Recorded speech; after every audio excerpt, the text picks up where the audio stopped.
Сайн байцгаана уу та бүхэндээ энэ өдрийн мэндийг хүргэе. Цэкрүм эхлэхэд бэлэн боллоо. Хүн болгон бал сарын аялал, хуримны талаар романтик төсөөлөлтэй байдаг. Гэтэл өнөөдрийн эрэгт ямар ч нөхцөл тохиолдож болохгүй зүйл болсон. Тэр тусмаа хайр, аз жаргалаар дүүрэн байх ёстой бал сарын аяллаа үеэр нэг шөнө хоноход л 3-аас 4 мянган долларын үнэтэй зүгээр сууж байхад коктейл авчирч өгөөд хоол унд, массаж бүгдийг нь хийж өгдөг жинхэнэ диваачнтай адилхан газар тохиолдсон шинэхэн улсын тухай аимшигтэй хэрэг. Өнөөдрийн иргэн гол дүр Кристин Чен нь хятад хүмүүсийн дундаас төрсэн айлын ганц охин. Тэрээр Америкийн нэгдсэн улсын өмнөд хэсэгт орших Теннесси мужийн Мемфис төссөн. Кристинтэй ойр байсан хүмүүсийн хэлснээр багаасаа л маш эерэг, дулаахан, хүн халамжилж бусдыг боддог, муухай үг хэлж чаддаггүй төрлийн зөөлөн хүн байсан гэдэг. Кристин талах нарийн боовн дуртай байсан тэрээр өөрийн гэсэн жижигхэн нарийн боовны газар нэхэр шидэж хоол нарийн боовоор алдартай Джонсон Вэлс их сургуульд орж мэрэгжлийн бэкерижин болжээ. Сургуулаа төгсөөд өөрийн өссөн Мемфисийг орхин Денвер хот руу нүүж Sweet Pine нэртэй жижиг амтны газар нээсэн. Кристи өмнөд нутгийн хүн учраас Денверийн хүмүүс жинхэнэ өмнөдийн амтыг мэдрүүлэхээр нарийн боовоо зарж эхэлжээ. Мөн зан аашин дэндүү сайхан болохоор нэг үйлчлүүлэгч сэтгэгдэл бичгтээ би олон арвуудаа групп захиалгаар төвөг учруулж залгасан. Гэтэл Кристи нэг ч удаа уцаарлаж залхсан шинж гаргалгүй үйлчилсэн гэж магтсан байдаг. Ингээд түүний нарийн боовны газар Денвер хотод танигдан сэтгүүлүүдэд гарч хүмүүсийн хайртай газруудыг нэг болжээ. Гэтэл 3 жилийн дараа Кристин гинэд би дуртай зүйлээ сурсан. Амтны газар маань ч амжилттай байна. Одоо өөр зүйл хийж үзмээр нэгэд эмзөөж болох шин зорилго тавьжээ. Нарийн боовны бизнес нь амжилттай хахад түүнийг орхин шинэ мэрэгжил рүү өсөрч орох амаргүй. Гэтэл Кристин шууд л Теннесси рүү буцаж Теннессигийн их сургуулийн эмзүүжийн сургуульд хүсэлт гаргаж тэнцэж орсон. Тэр ухаантай, тууштай нэгэн байсан учраас сургуулиач гайхалтай сайн дүүргэсэн бөгөөд Америкийн нэгдсэн улсын эмзүүн салбарын нэр хүндтэй шагналыг хүртсэн. Мөн Кристин бага орлоготой иргэд яагаад илүү их өвддөг, яагаад хурдан эмчилгээ хийлэгдэхгүй вэ гэх тэгш бус байдлын талаар судалгаа хийж судалгааны санхүүжилт хүртжээсэн. Төгсөөд удаагүй ойролцоох эмийн санд эмзүүжээр ажиллаж эхэлсэн бөгөөд 2021 оны 11-р сард эмзүүжээр ажиллаад анхны өвлөө өнгөрүүлжсэн. Тухайн үед Кристин 35 настай байсан бөгөөд өөрөөсөө 2 нас арах 37 настай Брэдли Доусон гэх эрэгтэйтэй танилцжээ. Брэд гаднаасаа цэвэрхэн царайтай, хариуцлагатай харагдаад зогсохгүй ажил нь хүртэл хүүхдүүдэд тусалдаг Youth Village нэртэй ашигын бус байгууллагад мэдээлэл технологийн дэд захирлаар ажилладаг байв. Тэд анх яаж танилцсныг хэн ч мэдгүй, найзууд гэр бүл нь ч мэдгүй. Гэхдээ эргэн тойрных нь хүмүүс таамаглахдаа тэд хоёулаа гүүх дуртай байсан учраас магадгүй гүйлтийн бүлэг танилцсан байх. Эсвэл онлайн болзооны апаар учирсан байхаа гэдэг. Ямартай ч хаана учирснаас үл хамааран тэдний хайр дурлал дүрлцэжсэн ч асуудал нь Брэд тухайн үед их нэртэй байсан бөгөөд салхажсэн гэдэгч албан ёсны шийдвэр хараахан гараагүйжээ. Харин Кристин үүнийг нэг их тоолохгүй салах шийдвэр гаргахаас өмнө тэд танилцсанаас хойш ердөө 2 сарын дараа хурмын бэлтгэлд оржээ. Удалгүй Брэдийн бичиг баримт албан ёсоор дуусаж тэд танилцсанаас хойш 3 сарын дараа хурмаа хийсэн. 3 сарын дараа хурмын зараа тараасан биш. 3 сарын дотор хурмаа хийж амжуулсан гэсэн үг. Тэд нүсэр биш жижиг хэмжээний хурим хийж гэр бүл ойрын найзуудыгаа л урьсан ба Кристиний найзууд хамгийн дотны хүмүүс хүртэл Брэдийг анх удаа хурмын дээр харсан. Тиймээс хурим хийж байгаа эрэгтэй нь хэн болох ямар хүн эсгийг мэдэх боломж байгаагүй.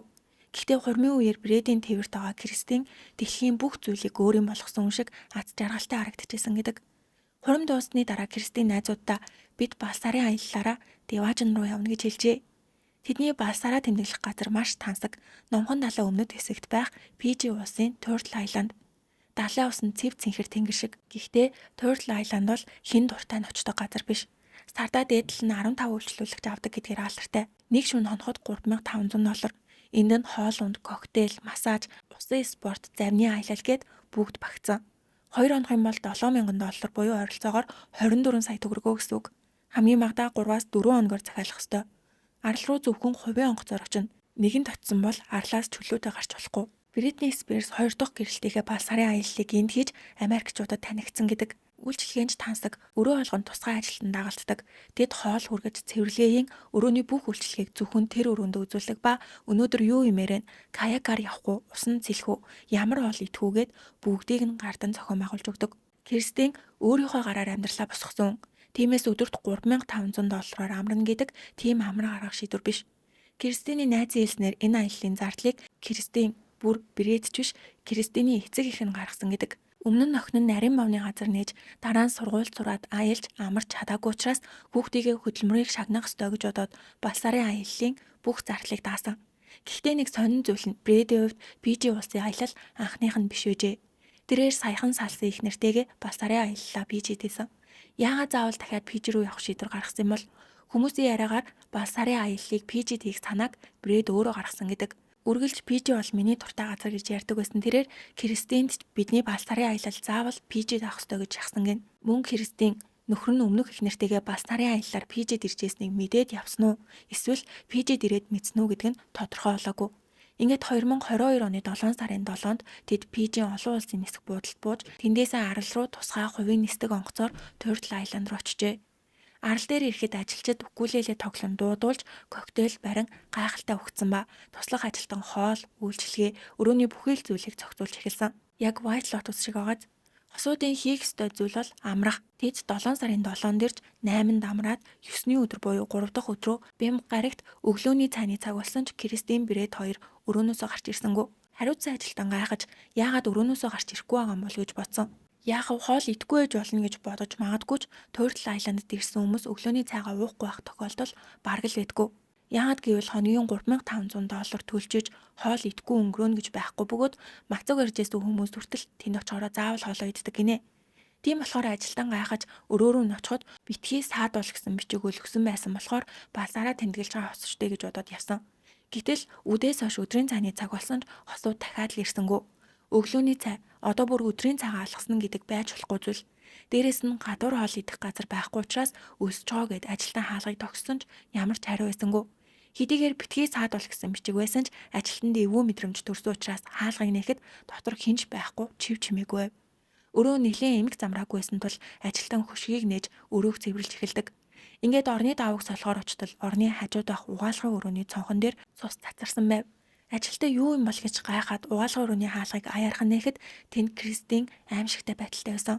0 олон ханны оронд авчуулагдсан байдалтай толгойдоо том шарх авч их хэмжээний цус алдсан байх ба шал ханан дээр цус хаа сайгүй цацарсан бөгөөд цонх хагарч шилний илтерхийнүүд шалаар нэг таржээ. Мөн нойлгийн бочгины хүнд таг хагарсан байв. Рестортоос шууд Фижигийн цагдаагийн газар болон эмнэлэгт яаралтай мэдээлсэн ч нөхрийг амралтын газрын хаанаас ч яагаад олоогүй. Энэ арал супер тансаг, чинээлэг хүмүүс очдог газар учраас ямар нэгэн гэмт хэрэг гарах тохиолдол бараг байдгүй. Тиймээс эмнэлэг цагдаагийн газар ойрхон биш тусгаарлагдсан байдаг. Ингээд цагдаа болон эмнэлгийнхэн усан онгоцоор явсаар аралд ирэхэд Кристин аль хэдийнэ өгсөн байжээ. Брэд ор сураггүй байх ба пассворд түрүүчээ авсан ч утас смарт цагаа өрөөнд орхисон байв. Брэд IT салбарт ажилладаг хүн. Тиймээс GPS мөрдөх боломжгүй болохын тулд албаар уцаа авч яваагүй гэдэг нь тодорхой харагддаг. Цагдаа нар ажилчид болон зочдоос мэдүүлэг авч эхлэхэд хүмүүс бүгд шөнө хосуудыг хэрэлдэж байгааг харсан гэцгээдэг. Тэд 7 сарын 8-ны шөнө ирснээс хойш 1 хоногийн дараа Микки гэх баярын үйл ажиллагаанд оролцсон. Ажилчид зочид цугларан хоол идэж архиуж бүжгэлдэг төрлийн үйлчлэг. Тэнд Брэд нэг эмэгтэй ажилтнтай бүжгэлсэн ба энэ нь хитрхи ойр, тохиромжгүй, бараг эротик маягийн байсан гинэ. Яаж ч утсан дөнгөж гэрэлсэн хүн ийм газарт ингэн утгагүй. Үүнээс болоод хэрүүл гарсан уу эсвэл Брэд өмнөх их нэртэйгээ Фижид иржсэн гэдгийг мэдээд маргалцсан уу? Яг ямар шалгаантай байсан нь тодорхойгүй.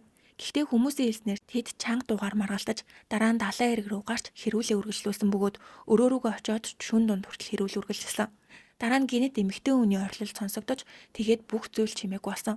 Хажуу өрөөний зочин тэд шүнжээ эргэлдэжсэн гинэт эмэгтэй хүний хашгирах дуу сонсогдоод чимээгүй болчлоо. Хариуцсан үнэн очоод шалгаад өгөөч гэж ажилчдад хэлсэн ч тансаг ресортын ажилчид зүгээр л хосын маргаан биз гэж бодоод өнгөрөөсөн. Энэ хэрүүл шөнө 12 цаг орчимд болсон бол үүрийн 2 цагийн үед нэг хамгаалагч Брэдийг далайн эрэг дээр ганцаараа сандарсан шинжтэй алхаж байгааг харсан гин. Хамгаалагч та зүгээр үү? Ямар нэгэн тусламж хэрэгтэй юу гэхэд Брэд үгүй зүгээр алхаж гин гэж хэлээд яран өрөө рүүгээ буцсан. Ийм байдалтай Брэд хамгийн сүүлд харагджээ. Уг нь арал жижигч хүмүүс хичнээн айгаад түүнийг олоогүй. Удалгүй цагдаа нар өрөөнийх нь ойролцоо каяк хадгалдаг газар байсныг олжээ. Тэгээд тоолтол 15 байх ёстой каяк 14 ширхэг байсан. Ингээд Брэдийг далайгаар цугцсан байна гэж дүгнээд завтай хэрэл хийж явах яг энэ үеэр цагдаагийн газар дуудлага ирж би хажуу арал дээр амьдардаг хүн байна. Энд аимшигтай согтсон с ิจ гтэй нэг хүн ирээд цагдаадуудад өгөөч гэдэг нь гэдэг. Цагдаа нар Матакавале бүгх хөрш жижигхэн арал руу явсан. Тэнд амьдардаг нэгэн хошин суугч өдөр далайн эрэг дээр өдрийн хоолоо идэж сууж идэл толгойноос хөл хүртлээр норсон нэгэн танихгүй цагаан арьстай эрэгтэй түн рүү төхөж ирсэн. Нутагтаа амьдардаг хүн бүрийг таньдаг учраас хинбэ гэж гайхаж асуухад Брэд би Turtle Island-аас ирсэн. Тэнд маргаан болж каяк унаад энэ хүртэл ирлээ. Цагдаа дуудаад өгөөч гэж бутансан бөгөөд түүний бүх биенээс аимшигтай арх үнэртжээ. Оршин суугч тухайн үед алга болсон аллахын талаар юу ч мэдэхгүй байсан ч тансаг арлаас ирсэн хүн бүрт туслах ажилтан байдаг гэдгийг мэддэг тул яагаад ганцаараа тусламж гуйгаад энэ хүртэл ирсэн бол гэж гайхаад цагдаа дуудлага өгчээ. Ингээд цагдаа нар Брэдтэй уулзахад тэрээр юу ч мэдэхгүй юм шиг юу болоод байгаа юм бэ? Миний ихнэр яасан гэж мэдэн бодолтогч халаасыг нь шалгахад зэв буудан дотор паспорт $1000-оос дээш бэлэн мөнгө, кредит картнууд, Кристиний иргэний үнэмлэх карт нь хүртэл гарч иржээ. Юу ч мэдгүй гэсэн яг хэрэгтэй зүйлээ нарийн баглаад зүгтгэж гарстан нээлттэйсэн. Түүнийг буцаан Турл Айланд руу аваачиж байцаахад Брэд шөнө Кристи өөрийг нь өдөж байнга хуучин их нартыг энд иржсэн талаар шүмжилснээс болж маргалцсан. Нэлээд согтуу байсан болохоор санахгүй байна гэдэг. Ингээд бүр их арх ууж маргалдаад өрөөрөөгөө буцаж ороод хувцас солиод унтахаар ивцэн. Брэди эснэр хэдий маргалцсан ч ихнэрээ тайдгаруулахаар тэрвэрэхэд Кристи эргэж хараад чи миний сэтгэлийг маш их шархлууллаа. Цаашдаа чамтай амьдрах эсгэж мэдгүй байна гэжээ. Ингээд хэрүүл дахин ширүүст угаалгаар руу орсон гин. Брэди эснэр Кристи эхлээд намайг түлхсэн. Тэгээд би уурлаж хяналтаа алдаад түүнийг нудрагаараа зөксөн гэдэг. Гэхдээ зургийг нь харахад Кристин жижиг биетэй. Брэд түүнээс бараг 2 дахин том байхад түлхлээ гэд түнд нөлөөлгүй. Ямар ч тач Брэд Кристинийг зохиход тэр хойшоо унаж толгоогоо хан болон нойлын бочгинд хүчтэй мөргөж унаад цус гарч ухаангүй болсон. Би түүнийг хараад маш их цочурдож өрөөнөөс гарч гүгээд далайн эрэг дээр яахаа мэдгүй алхчихэтэл нэг ажилтан өөрийг нь харсан болохоор сандарч буцаад өрөө рүү орсон. Өрөө рүү ороход Кристин тэнд ухаангүй хэвээрээ байсан тул юу ихээ мэдгүй хаалганы хажууд байсан каякийг аван далаараа гарч хаанах гэдгийг нь ч мэдгүй арал дээр ирсэн гэж мэдүүлжээ. Цагдаа нарын үзнээр хэрвээ Брэд цөөхөн хүн амтай ойролцоох арал биш том хот арал руу очсон бол тэндээсээ өөр улс руу зутх байсан гэж хамгаалдаг. Гэвч тэр азар жижиг арал дээр баригдсан. Манайхан санджгаа бол нойлын бочгины таг хаагарсан байсан. Хэрвээ Брэди эснэр Кристин арагшаагаа унаж толгоогоор мөргсөн бол таг тэндээ байж ах ёстой. Гэтэл тэр хүнд таг яаж газар хаагарсан байдалтай байсан юм бол мөн ажилтан өрөөнд орж ирэхэд хан шаланд цус цацарсан байсан гэжээ. Хэрвээ хүн зүгээр л унсан бол цус энэ тэнд цацрах уу? Тэгэхээр илүү үнэмшилтэй хувилбар нь нойлын тагаар Кристинийг хэд хэд удаа толгоор нь зөксөн байж болцшгүй. Цагдаа нар Кристиний эцэг ихэд охиных нь нас барсан тухай мэдэгдэв. Гэр бүл нь ихэндээ тоглоом хийж ийн гэж боддог. Мэдээж шүүн дунд гинэт ийм мэдээ сонсвол хинч итгэхгүй. Дээрээс нь өөрсдөө төлбөрийг нь төлж охиноо жаргалтай байгаасай амраасаа гэж явуулсан ба сарын аялал дээр охин нь ийм аимшигтайгаар алуулсан гэдгийг төсөөлөх хинч аргагүй. Эцэг их нь яаралтай Фижер үнэсэж ирсэн. Задлан шинжилгээний дүгнэлт гарахад хүчтэй толгоон гэмтэл. Толгоон шарах маш гүн бөгөөд хоёр нүд болон ам орчим нь хавцсан. Баруун гар нуруу зэрэгт их хэмжээний зулгаралт урагдал үүссэн гэж гарсан. Энэ нь нэг түлхээд унсан гэх тайлбартай огт нийцэхгүй байлаа. Цагдаа нарын хэлснээр нойлын тагаар толгоор нь хүчтэй зогсон нь үхлийн шалтгаан болсон гэдэг. Харин Брэд ихэндээ би түүнийг зогсон. Тэр унсан гэж ярьсан мөртлөө өмгөөлөгч авсан даруйда бүх мэдүүлгээ өөрчилж би шокнд орсон байсан учраас сандарсандаа дэмий юм ярьсан. Мэдүүлгээс хасч өгөөч юу ч санахгүй байна гэдэг. Хэд хэдэн цагтаа арал дээрх хүмүүст өөрөө хэлсэн мөртлөө одоо болохоор би солиорсон байсан. Юу ч санахгүй байна. Намайг өрөөнөөс гарах үед Кристин амьд байсан гэж мэдүүлгээ өөрчилсөн. Гэтэл юу ч санахгүй болтлоо айд сандарсан хүн утас цагаа орхиод паспорт, бэлэн мөнгө, картнууд, Кристиний иргэний үнэмлэх картнуудыг аваад каяк унаад цуцснаа юу гэж тайлбарлах юм бол өмгөөлөгч нь түүний өгсөн мэдүүлгийг цуцлах хүсэлт гаргасан ч шүүх хүлээж аваагүй. Брэд бүр ичгүй Америкийн ABC News-д гарч өөрийгөө өмгөөлөх ярилцлага хүртэл өгсөн. Кристин бол миний бүх зүйл. Би өдөр бүр түүний төлөө залбирч байгаа. Би тэр өдрөөс өмнө хизээч маргалдаж байгаагүй гэж нулимс туслуулан хэлжээ. Сэтгүүлч хэрвээ осол болсон юм бол та яагаад өөр арал руу зугцсан бэ гэхэд Брэд зугтаагүй би зүгээр л салхинд гарсан. Зарим осууд муудалцаараа тустай аж тайвширдаг. Би ч бас зүгээр л хэрүүлээс олдох гэж гарсан гэжээ. Мэдгүй хүмүүс Брэди яриаг сонсвол хосоо зүгээр л маргалдаж нэгэн салхинд гарсан юм байна гэж ойлгохоор байсан. Гэтэл бодит байдал эхнэрийнх нь толгой задартлаа зөхөгдөж цусандаа утгалтаж унсан байхад энэ хүн каяк унаад хөрш арал руу зугцсан. Мөн эхэндээ хэлсэн би цогсон гэдэг үгээ ярилцлаган дээр огт хэлдэггүй. Брэд цаашаа үргэлжлүүлэн гайхалтай байх ёстой ба сарын аяллаараа эхнэрээ алдсан. Кристин надад бүх зүйл байсан. Бид гайхалтай амьдрах ёстой байсан гэж жүжиг тавьжээ. Гэвч уур урмээр зүйл нь Кристин Брэдтэй уулзахаас өмнө аль хэдийнэ гайхалтай аз жаргалтай амьдарч исэн. Энэ ярилцлага олон нийтэд цацагдсны дараа Кристиний гэр бүл уурлаж мэдэгдэл гаргадаг. Хэрвээ энэ хүн Пижэд шүүхийн ялаас мултрах юм бол бид Америкийн нэгдсэн улсад бүх боломжит шүүхийн хэмжлийг гаргана гэж хатуу байр суурь илэрхийлсэн. Брэд шүүх хурал болтол 20 ангид байх ёстойч түүнд шоронгийн амьдрал үнэхээр тухгүй байсан бололтой. Шүүхэд шүүх хурал болтол нэлээд хугацаа анаа. Би яагаад энд хоригдож дими цаг өрөх ёстой юм бэ? Миний биеийн байдал муу. Эмнэлэгт очиж цаг тухайд нэмээ авах хэрэгтэй. Намайг батлан наалтанд гаргаач гэдэг. Иймэрхүү тохиолдолд хэрэгнүүд батлан наалтанд гарахын тулд олон шалтгаан хэрэгэлдгээс ихэвчлэн хүүхдэд асрах хэрэгтэй гэдэгч Брэд хүүхдгүй учраас Америкт байгаа ээж маань надад их найдаж явдаг. Би энд хоригдсон байгааг мэдвэл ээж маань сэтгэл санааны хүнд байдалд орно. Тиймээс намайг эндээс гаргаад өг. Би Америк руу явахгүй байсан ч болно. Би жид найзынхаа гэрт амьдрээ. Ядчил шоронд биш найзынхаа гэрт байгаа гэвэл ээж маань санаа амарна гэд өөрийгөө хичнээн сайн хүн гэдгийг батлах найзуудын захиа өмнө нь хэрэгт холбогдож байгаагүй гэсэн бичиг баримт цуглуулсан. Гэтэл тэр найз гээд байгаа пижид амьдардаг хүнийг нь судлахад өмнө нь бэлгийн хүчирхийллийн гэмт хэрэгт холбогдсон хүн байсан.